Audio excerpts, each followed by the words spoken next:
आता हे बड्या बेगम साहेबींचं नाव काय होतं माहितीये का? या बड्या बेगम साहेबींचं नाव होतं ताजुल मुक्तिरात. लिहून घ्या डायरी पेन असेल तर. ताजुल मुक्तिरात.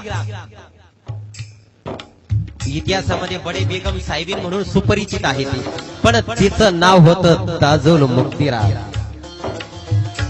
आणि ती गोवळ कोंढाण्याचा जो सुलतान होता ना, मी तुम्हाला गोवळ कोंढाणा सुद्धा सांगितलं आहे. बहामणी फुटून ह्या 5 शाह्या निर्माण झाल्या होत्या. त्या 5 शाह्यामधली ही एक शाही म्हणजे गोवळ कोंढाण्याची कुतुबशाही.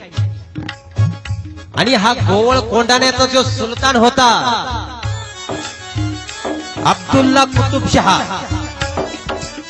त्याची ही सख्खी बहीण ताजुल मुक्तिरात.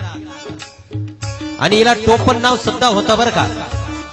आता घरामध्ये आपल्याला टोपण नाव असतं.